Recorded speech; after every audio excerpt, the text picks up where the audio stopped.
Je salue tous les téléspectateurs de Dakar 223.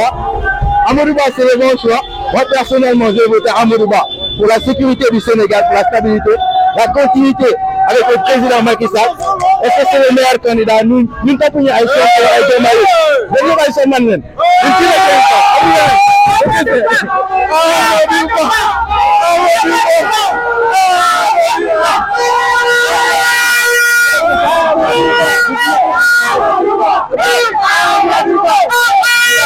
bon di leen ziar yéen ñëpp di rafetlu aussi teewaay bi fii nii donc comme ni ngeen taxawee fii nii ñun ñëpp noonu lañ taxawee ànd ak suñu candidat Amadou Ba ku xam Amadou Ba xam ne que nit la boo xamante ne il est très expérimenté ci wàllum état donc yàgg na ci dafa soox ba yegg si fii nii bëgg a présenté wu ci élection présidentielle yi donc ñun moom duñ def lu dul votel ko ndax ci ay kàddoom yi nga xamante ne moom la tënk pour ni muy yoree réew mi ñun loolu daf ñu doy. ndax benn bi déjà moom dafa bàyyi xel mag yi beneen bi mu ngi bàyyi xel ndaw yi bàyyi xel mag bi lan la mooy banque de développement bi affaire pension bi ñuy joxe ñi nga xamante ne mooy mag yi à partir de 62 ans jëm kaw donc loolu noonu dañ ciy kontaan te mag yi aussi dañ ciy kontaan donc ñooñu soo leen yóbbulee candidat Amadou Ba moom la ñuy voter donc xale yi gis nañ fi ñu bëri ñoo xamante ne amuñu liggéey donc moom dina indi 1 million d'emplois mooy ci 5 ans yi donc cela veut dire que chaque at dina indi 200 000 emplois pour les jeunes donc loolu noonu dañ ciy kontaan mënuñu def lu dul voter ko. yàlla Amadou Ba dañuy am ndam soobee yàlla waaye yàlla ñun la fi nekkal incha allah rabbi ndam bi ñun rek dañuy dem pale waaw ñu ngi koy ñaanal ak weeru koor bu sell bi ndam bi rek Amadou Ba Amadou Ba Amadou Ba. dañ ko nangu Amadou Ba moo fi ne ñu waaye de yeesal ñu ci Amadou Ba yeesal Modou Diagne Fada way ñu ci yeesal mu ci Amadou Ba ñu investi nañ Amadou Ba mooy candidat bu baax bi gars yi yëpp wote leen Amadou Ba di dimanche 24 mars 2024 inchallah Amadou Ba palais inchallah. Ah non, nous sommes en pleine campagne, donc on fait les visites à domicile parce que c'est l'essentiel, aller vers les gens, leur parler et leur expliquer de la situation et surtout leur proposer le programme qu'on a décrit ici en 5 axes. Donc pour pouvoir au moins accompagner, que les gens sachent aujourd'hui, nous sommes dans la continuité de ce qui a été fait, mais surtout aussi de consolider les acquis et d'aller vers le règlement des petits problèmes, comme on dit. Il y a toujours des manquements, mais c'est à améliorer. Donc ça, actuellement, on est en train de faire maison par maison. On ne saute aucune maison. Même les maisons où il y a les autres candidats, nous entrons pour leur expliquer et leur laisser le programme. Parce qu'on sait qu'aujourd'hui, ils se réfèrent sur le programme du candidat Amadou Ba pour parfaire le programme. Inch'Allah, dimanche, on se donne le rendez-vous. Avant midi, on aura fini avec les autres. Bon, parce que tout simplement, c'est le candidat idéal. C'est le meilleur profil que nous avons. Et c'est aussi le choix du président sortant. Donc, pour ces raisons-là, voilà, nous pensons qu'Amadou est le meilleur candidat pour ces élections présidentielles. D'autant plus qu'effectivement, il a la compétence. Partout où il est passé, il a eu à faire des résultats. Donc aujourd'hui, nous pensons que si nous lui confions les destins de ce pays, les destinées de ce pays, effectivement, il sera un très bon président de la République. Bon, le projet de société, peut-être je vais juste parler des jeunes et du troisième âge. Déjà pour les jeunes, il propose 1 million d'emplois, ce qui n'est pas rien. Pour les jeunes, nous savons qu'actuellement le pays, nous avons un taux de chômage très élevé, une population jeune. Donc, parmi les promesses du candidat, c'est de faire en sorte qu'il y ait 1 million d'emplois durant ce quinquennat. Aussi, pour les troisième âge, avant, vous savez que c'est seulement les personnes qui ont eu à travailler qui recevaient des pensions de retraite. Mais là, actuellement, le candidat Amadou Ba propose à ce que toutes les personnes âgées de 65 ans puissent bénéficier d'une pension de retraite. Donc déjà, c'est 2 points qui sont vraiment importants parmi le programme du candidat Amadou Ba, que nous accompagnons et que nous soutenons jusqu'à la victoire au soir du dimanche, Inch'Allah. C'est le jeu démocratique. Nous sommes en élection. C'est une campagne électorale. Chacun des candidats doit aller chercher des voix. Nous avons confiance en notre candidat et nous savons, Inch'Allah, nous espérons vraiment que le soir du dimanche, il va remporter la victoire face à ses adversaires. Même si, effectivement, eux aussi, c'est normal, ils ont des sympathisants, ils ont c'est des partis politiques, des coalitions de partis politiques. Donc, eux aussi, c'est normal qu'il y ait des gens qui les suivent. Mais nous aussi, n'oublions pas que nous sommes la grande majorité présidentielle et que nous avons un appareil politique vraiment rodé qui est derrière nous. Et nous savons que, Inch'Allah, nous irons jusqu'au bout pour la victoire finale. Votez Amadou Ba au soir du dimanche 25 février et nous lui donnons la victoire à 19h, on sort, on jubile. Mais une dernière chose, juste remercier notre leader, Sokhna Amy Mbacké, voilà, qui vraiment est en train de déployer des moyens colossaux pour la victoire du candidat Amadou Ba, que ce soit ici à Dakar, que ce soit à Touba, à Kaffrine, à Rufisque, à Mbacké. Voilà, vraiment, elle est en train de faire des efforts considérables pour la victoire du candidat Amadou Ba.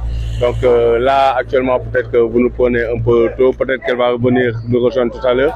Mais vraiment, tout ceci, si vous voyez toute cette mobilisation-là, c'est vraiment grâce à elle.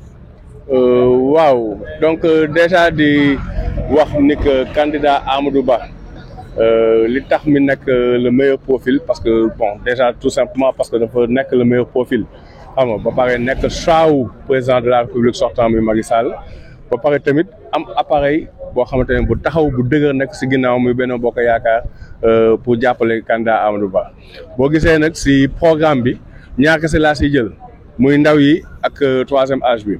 boo xoolee ndaw yi nee na leen dina leen bu engagement la boo xamante ne mooy bu jëlee réew mi dina leen jox 1 million d'emplois 1 million d'emplois nag c'est considérable ñu xam ni que tey jii nii peut-être loolu promesse électorale bu taxaw la te moom nekkul di tâtonner xam na bu baax bu nee nit ñi naa leen indil 1 million d'emplois c'est que dina indi 1 million d'emplois parce que ku maîtriser sujet bi la boo fa jógee bu ñëpp xam ne ni que mag ñi 65 ans.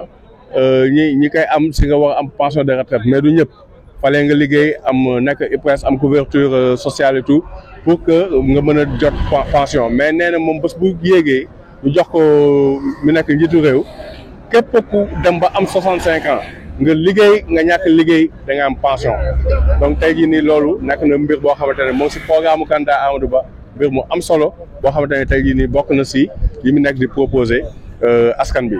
beneen tamit muy paix jàmm fexe ba nit ñi juboo nekkaat si jàmm xam nga une prospérité partagée fexe ba li dëkk bi am ñu jéem ko jël séddoo ko ak waa dëkk bi yooyu yëpp nekk na ay mbir yoo xamante ne si programme candidat Amadou Ba la te incha allah gëm na ni que programme boobu noonu la Sénégalais yi di jël pour fal ko incha allah au soir du dimanche 25 février.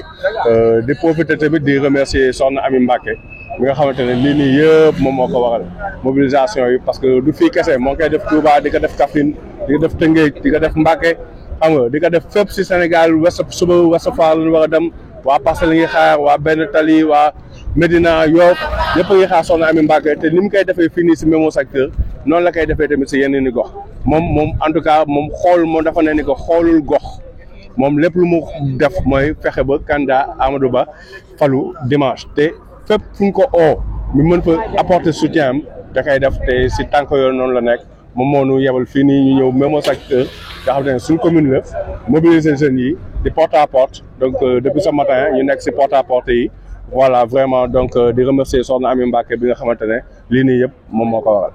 xëy na peut-être da ngay ànd ak ay nit ñoo xamante ni ñii dañuy defar ñii di yàq ñi mer tamit ci ñiy yàq la ñuy mer mais duñ mer ci ñuy defar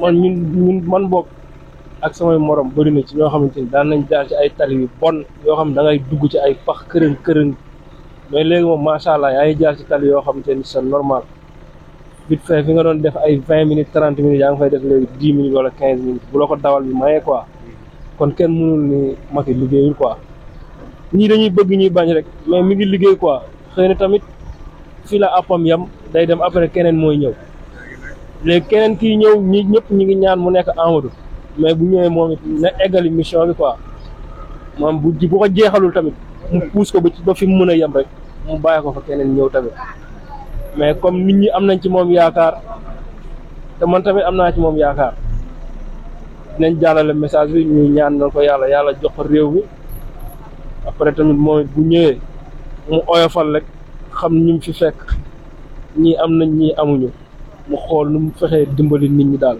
ba ci côté jeunesse liggéey beeg yenn affaire yu bëri moom xam na bu dee ci dëkk bi la dëkk nekk doomu dëkk bi xam na liy dox ci dëkk bi quoi buñ la ko waxee buñ la ko waxul léegi nag moom na jéem a xool côté bi mu méttee rek mu jàppale côté boobu bu baax quoi vraiment kontaan nañ bu baax te dinañ ci jàpp tamit.